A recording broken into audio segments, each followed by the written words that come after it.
서울대 1년 내 뛰쳐나와 목수된 청년의 이야기. 아이돌을 그만두고 페인트 공이 됐는데 회계사를 그만뒀다. 왜 그만뒀죠?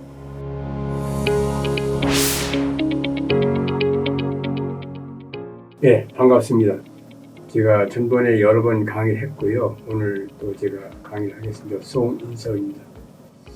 저는 오늘 강의라기보다는 여러 부모님들이 자식을 생각하는, 자녀를 생각하는 그 고뇌와 어려움, 바로 현 시대를 우리가 뭐라 그러냐면 정보화 시대를 넘어서 이제 창의적 생산 시대라고 하잖아요. 이때에 내 자녀의 가는 길은, 내 자녀의 미래는 어떻게 만들어야 되고 어떻게 형성되어야 되는 문제를 제가 함께 논의하는 거로 생각을 해보겠습니다. 여러분의 자녀, 여러분의 그 사랑하는 자녀는 과연 삶의 가치를 어디서 찾아야 되나요? 어느 때 가장 행복한가요? 어느 때 미래가 있다고 보나요? 저는 이거를 어떻게 보냐면 그 자녀가 진실하게 시간을 투입하는 것이 무엇이냐, 자기가 하고자 하는 그것에 자기의 모든 것을 투입하는 게 과연 무엇이냐라는 문제를 한번 생각해 보시면 어떨까요? 이 문제는 그냥 시간의 문제가 아니고, 제가 지금까지 많은 성공한 사람들, 사회에서 행복하다, 의미 있다라고 하는 사람들의 삶에 대한 것을 제가 상당히 많이 연구해보고 정리해봤더니 그들의 특징은 어떤 직업을 잡았을 때 그 직업에 만족하고 행복하고 그리고 시간 투입이 상대적으로 많다는 거죠. 시간 투입이 많다는 얘기는 바로 뭐죠? 생산성이 높다는 얘기죠. 생산성이 높다는 얘기는 그 일에 관심이 있기 때문에 자기 나름대로의 전력을 했다는 얘기죠. 자, 오늘 제가 하는 얘기는 바로 정보화 시대가 아닌 창의적 생산 시대에, 제 말로 하면 다생화 시대에 내 자녀는 어떻게 성장해야 되냐는 문제를 가지고 한번 생각을 해보겠습니다. 사람은 태어날 때 여러 가지 능력 중에서 그 자신만이 갖고 있는 독특한 특성, 잘하는 게 있죠. 그걸 우리가 뭐라고 하냐면 적성이라고 합니다. 뭐는 적성이 맞아, 적성이 맞아, 이런 얘기를 많이 하죠. 그리고 그 적성이라는 것은 자녀가 어떤 일을 할 때 그 일에 맞는 능력을 가지고 태어났다는 것을 의미하는 거죠. 그렇죠? 예. 그러고 나면 그 다음에 뭐가 있을까요? 그 일이 좋아야 돼요. 흥미가 있어야 돼요. 아니, 그 일이 흥미가 있어야 그 일에 길지 않은 삶의 모든 것을 바칠 거 아니에요? 흥미가 있어야 돼요.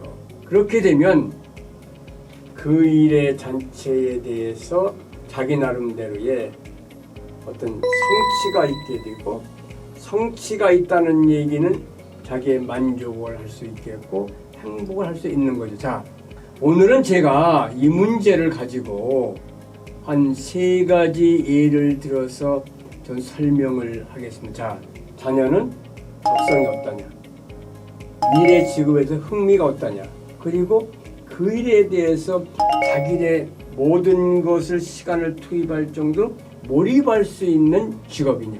지금은 직업의 종류가 너무나 다양하기 때문에 그 아이에게 맞는, 자녀에게 맞는 그 일을 해야 돼요.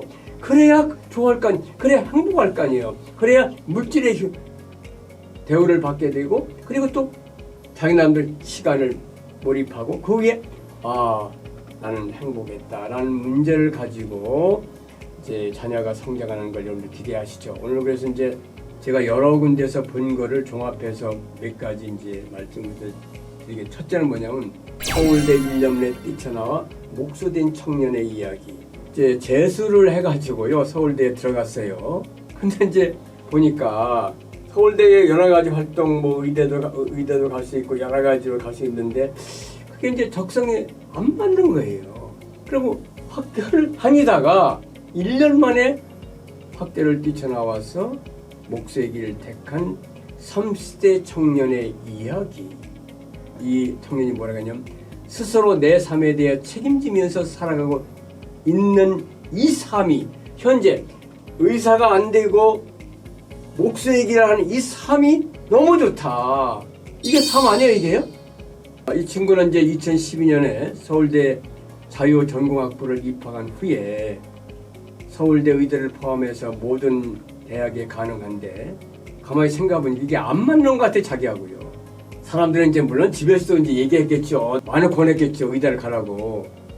의학의 뜻이 없었고 아직 자신이 무슨 일을 좋아하는지를 잘 알지 못했다. 이제 나왔던 거예요, 지금. 직업과 좋아하는 일을 따로 생각하는데 자기는 하나로 보여야 된다. 그 일에, 그러니까 일에 성취하게 된다. 왜냐하면 직업과 흥미를 따로 하게 되면 그 일에 즐겁지 않고 흥미가 없는 거예요. 그 일은 무슨 얘기냐면 몰입이 안 된다는 얘기예요. 의대를 선택한다는 건 안정적인 뭐 소득이 있지 않나라고 생각하는데요. 물론 돈이 중요하죠. 그러나 좋아하는 일을 할 때 돈이 생긴다는 걸 생각을 한 거예요. 그래서 결국에 이 친구는 이제 목소로서의 이제 성공을 해가지고 지금 그 하는 일이 너무 즐겁고 그 분야에서 앞으로 이제 대가가 될 수 있는 그런 걸 보여주고 있는 거죠. 요새 아이돌 하잖아요, 그죠? 근데 아이돌을 그만두고 페인트 공이 됐는데 직업 만족도를 물어봤더니 120%고 아이돌을 할 때보다 비교도 안 된다는 거예요. 현재 페인트 공으로 일하면서요, 자기가 하는 일에 대해서 너무나 행복하고, 그리고 지금 11개월째 페인트 도공으로 일을 하고 있는데요, 수입도 적지 않아요. 상당히 많아요. 수입도 많고, 지금 진짜 가정에 좀 어려움이 있었나 봐요. 이제 부인이 이제 뭐 임신도 하고, 그래서 그때 제가 생각할 수 있는 것이 아이돌에 다시 가는 것보다도 자기의 삶에 대해 새로운 걸 개척하겠다, 이런 생각을 이제 해가지고 현재 수입이 뭐 한 얘기할 수 있게 한 1200 정도 되고요. 그리고 만족도가 120%는 거예요. 그리고 또 아이돌은 잘은 모르지만 연습도 많이 하고 굉장히 시간이 많이 투입이 되는 것 같아요. 현재는 이제 여러 가지 자기 나름대로의 어떤 디자인도 하고 자기 나름대로의 페인트 새로운 아이디어도 만들고, 그러니까 이제 그 분야에서 크게 인정을 받는 거로 성공을 했다는 얘기를 하는 거고요. 또 하나는요, 우리가 전문직 중에서 알아주는 게 뭐가 있죠? 회계사죠, 회계사요. 미국에서 회계사로 일하다가 또 이제 페인트공으로 바꾼 40대 여성의 얘기인데요. 2019년부터 페인트공을 시작했다고 말을 했는데요. 이 직업은 그녀의 삶에 있어서 그녀의 성향에 대해 딱 맞다. 이게 얼마나 좋은 말이에요. 그녀는 이제 땀을 움직여서 땀이 나고 그런 화이팅하는 걸 좋아한다는, 이렇게 하다 보니까 그 일에 대한 시간 투입도 잘 돼 있고, 아까 그랬죠, 진실한 시간을 투입하니까 성취도 좋죠. 그러니까 몸도 건강해지는 거예요. 또 그렇잖아요. 회계사 10년 차하고 지금 벌이하고 생각하면 자기 수입이 훨씬 많다는 얘기를 해요. 그리고 액수는 제가 얘기는 하지 않겠습니다. 직업 만족도가 높으니까 미치도록 일을 하고 싶다. 그리고 그 일에 대해서 행복감을 느끼는 거예요. 그러니까 가족이 평화로워지고 아이들에게 행복이 가는 것이고, 그리고 사는 게 재밌다. 내 모든 결정이 인생의 단계에서 이렇게 그냥 소모되는 게 아니라 의미 있게 작동을 하고 있다. 그러니까 열심히 하고 싶다. 야, 이 말 난 참 좋더라고요. 의사를 그만뒀다, 아이들을 그만뒀다, 회계사를 그만뒀다. 왜 그만뒀죠? 사회적으로 이름 있는 그 직업이지만 적성에 안 맞고 흥미에 안 맞고, 그리고 시간을 몰입하기에는 싫다는 얘기잖아요. 지금 인간에 있어 삶의 성공은 적성이 맞아야 되고 좋아야 되고 진실한 시간을 투입하는 몰입이 이루어져야 된다. 이럴 때 근문의 성취가 온다. 그리고 오늘 제가 얘기한 거는 바로 현실적이고 경험적인 얘기를 제가 어디서 봐가지고 한 거기 때문에 이건 사실입니다. 행복한 모습으로 내 자녀가 성공하기를 원하면 오늘 강의를 좀 심사숙고하게 생각하시기를 바라겠습니다. 예, 경청해서 상당히 고맙습니다. 고맙습니다.